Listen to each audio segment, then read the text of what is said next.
Shalom a todos, bem-vindos ao canal Ouça a Torá.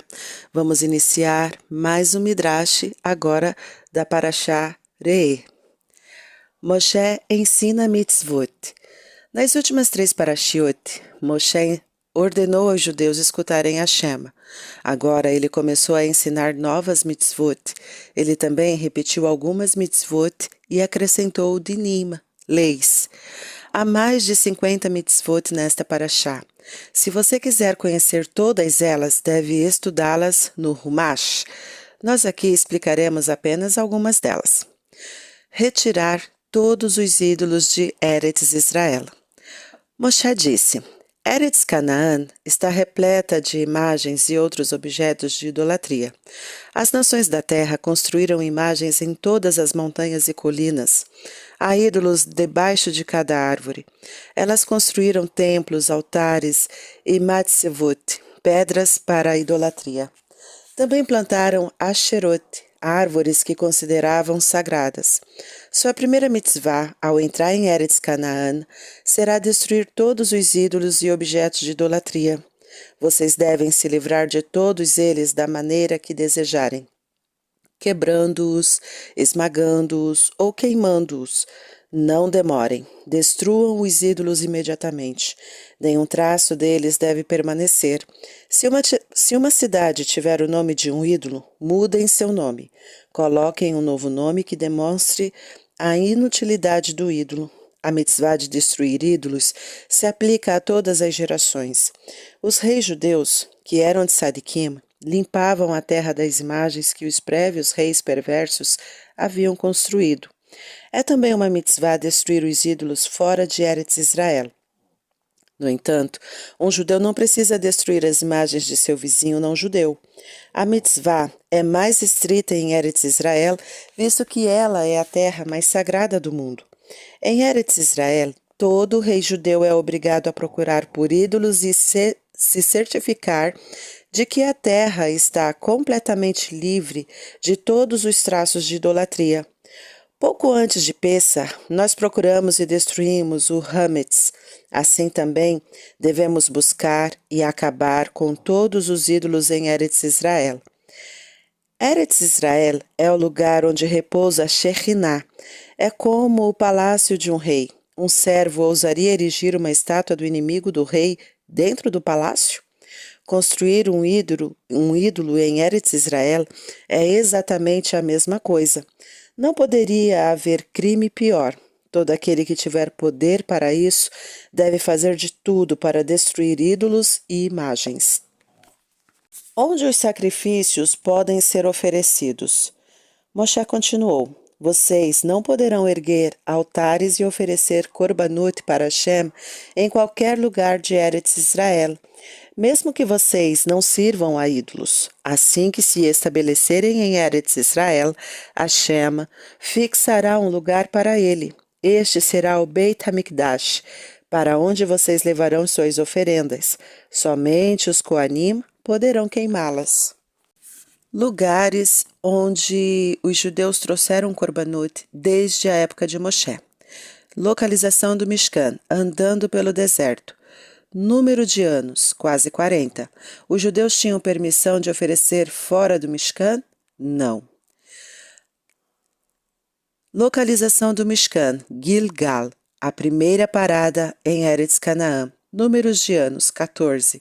Os judeus tinham permissão de oferecer fora do Mishkan? Sim. Localização do Mishkan, Shiló. Número de anos, 369. Os judeus tinham permissão de oferecer fora do Mishkan? Não. Localização do Mishkan, Nov. Número de anos, 13. Os judeus tinham permissão de oferecer fora do Mishkan? Sim. Localização do Mishkan, Givon. Número de anos, 44. Os judeus tinham permissão de oferecer fora do Mishkan? Sim. Localização do Mishkan, primeiro Beit HaMikdash em Jerusalém. Número de anos, 410. Os judeus tinham permissão de oferecer fora do Mishkan? A partir deste momento ficou proibido oferecer korbanot fora do Beit HaMikdash. Porque às vezes os judeus tinham permissão de oferecer fora do Mishkan. A Torá não nos fala. Possivelmente, enquanto Mishkan estava em Gilgal, Hashem considerava que os judeus estavam ocupados demais para viajar até lá, visto que era época de conquistar e distribuir a terra. Viajar era algo perigoso. Oferecer sacrifícios fora do Mishkan também foi permitido enquanto o Mishkan ficou em Gilgal, Nov e Givon, já que ele permaneceu nestes lugares por pouco tempo. Por outro lado, durante o período em que ele ficou em Shiló, isto era proibido, visto que Shiló era mais permanente, similar ao Beit HaMikdash. Quando todos nossos corbanotes são trazidos para um único lugar, isto nos ajuda a acreditar em um só Hashem. Isso força os judeus a visitarem o Mishkan ou Beit HaMikdash, o que ajuda a aumentar seu temor a Hashem. Visitantes ali também viam milagres que fortaleciam sua emuná. Os judeus trazem seu korbanot para Yom Tov e o Maaser Sheni de seus frutos para Jerusalém. Nossos sábios nos contam milagres no Beit HaMikdash. Eis aqui alguns dos milagres que aconteciam no Beit HaMikdash. Todas as noites os Koanim queimavam o restante da carne e gordura do korbanot no Mizbeach. Algumas vezes havia muito o que queimar. Resto de carne ficava no Mizbeach por 2 ou 3 dias sem refrigeração.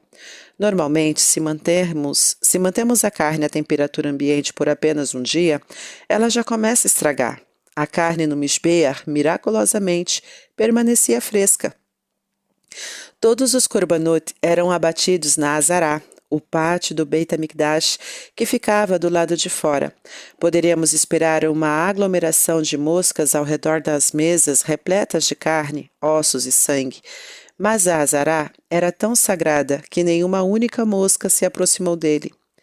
A chuva nunca apagava o fogo no Mizbeach de cobre no pátio, nem o vento afetava o pilar de fumaça que se erguia do fogo do Mizbeach. Em vez disso, a fumaça ia reta para o céu. A Azará estava sempre muito lotada quando os judeus se reuniam para rezar. Não havia 1 milímetro sequer de espaço livre.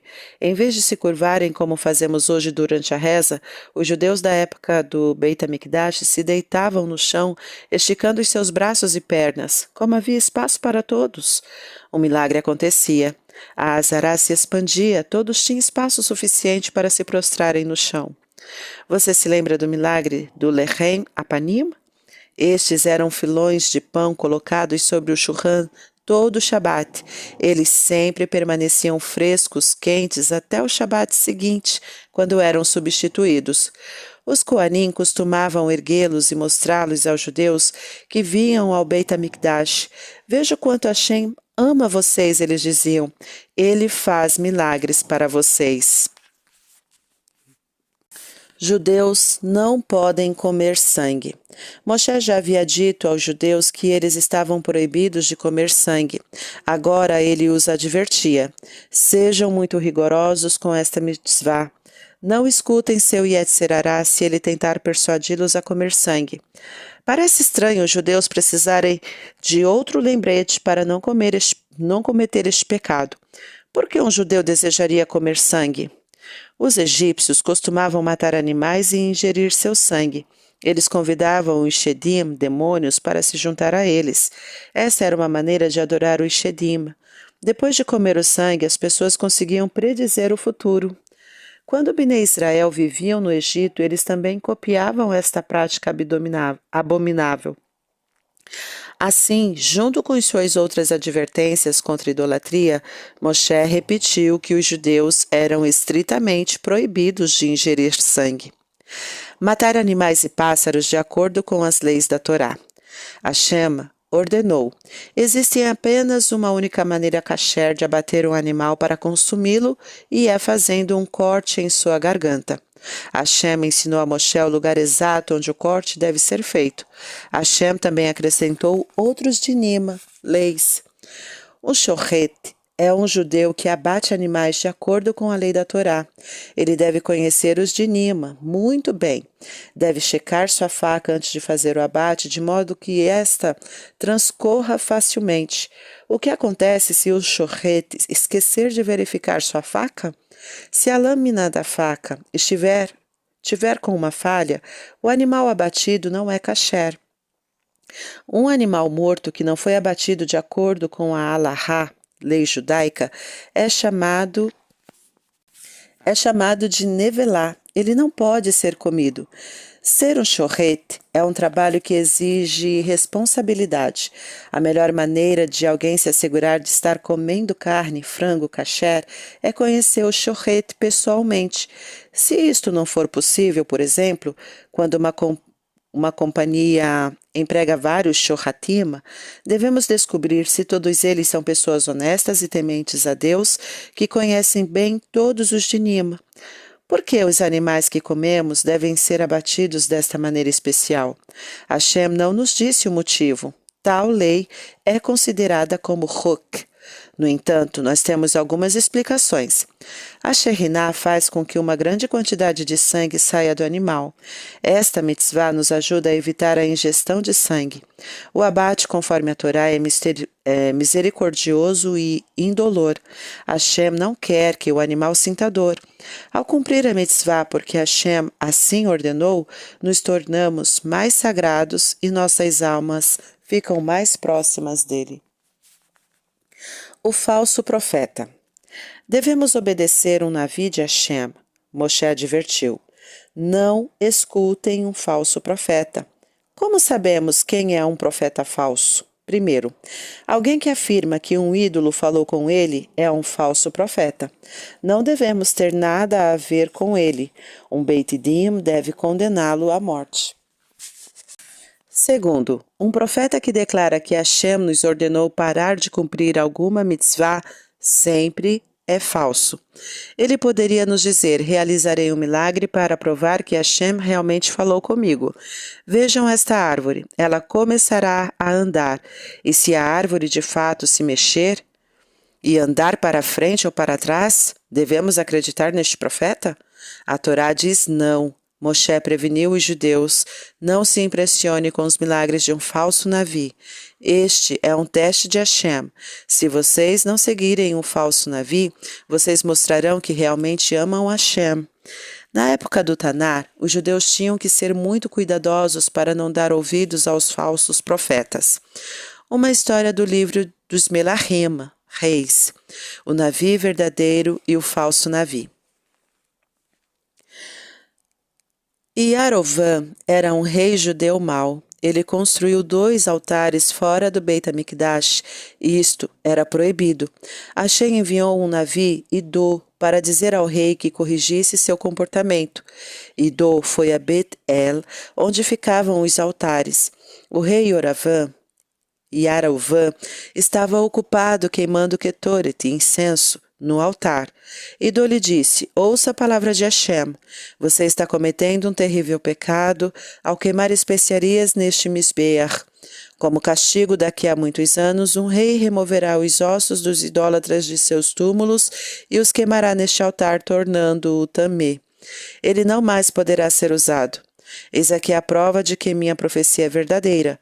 O Misbeach se partirá em 2 e as cinzas que estão sobre ele se espalharão. Yarovam não queria ouvir estas palavras. Ele tentou esticar seu braço para agarrar o Navi. De repente, o braço do rei se tornou duro como uma tábua. Ele não conseguia mais movê-lo. Foi assim que Hashem o puniu por desprezar as palavras do Navi. Ao mesmo tempo, Hashem também dividiu o altar em 2 e espalhou as cinzas que estavam sobre ele, tal como o Navi dissera. Os milagres com o altar não motivaram o rei a fazer techuvá. Sua única preocupação era seu braço inerte. Por favor, reze para Hashem, ele implorou ao Navi. Peça a ele que cure meu braço. Idó concordou. Ele esperava que se o rei fosse curado, ele faria techuvá. Hashem escutou a tefilá de Idó, e o braço de Yarovam voltou ao normal. Yarovam sentiu que devia honrar o Navi. Ele disse a Idó: venha ao meu palácio para jantar. Eu também darei um presente a você. Idô respondeu: Hashem me proibiu de comer ou beber qualquer coisa aqui nesta cidade. Só tive permissão de vir até aqui para contar minha nevoá a você. Hashem não queria que Idô aceitasse a hospitalidade das pessoas perversas de Beit El. Os filhos de um falso profeta viram e ouviram sobre o espantoso acontecimento no altar. Eles contaram tudo a seu pai quando chegaram em casa. Quero me encontrar com este Navi, disse o falso profeta. Ele seguiu pela estrada que Idô tomara e o encontrou sentado debaixo de uma árvore. Você deve estar com fome e sede, disse o falso profeta. Venha até minha casa para se refrescar. Idô respondeu: Hashem me proibiu de comer na casa de qualquer pessoa em Bet-El, mas sou um Navi como você, mentiu o falso profeta. O anjo de Hashem me ordenou: leve Idô até sua casa para ele comer e beber. Agora Idô pecara, pois acreditou em um falso profeta. Ele não investigou se o homem era ou não um Navi verdadeiro. De fato, Idô não devia escutar nenhum Navi verdadeiro ou falso. Ele ouviu claramente Hashem ordenando que ele não comesse em lugar algum. Somente Hashem poderia anular esta ordem falando diretamente com Idô. Idô desobedeceu sua própria nevoá. Neste caso, o Navi merece ser punido por Hashem com a morte. Eles comeram uma refeição juntos na casa do falso profeta. Algo estranho aconteceu enquanto comiam.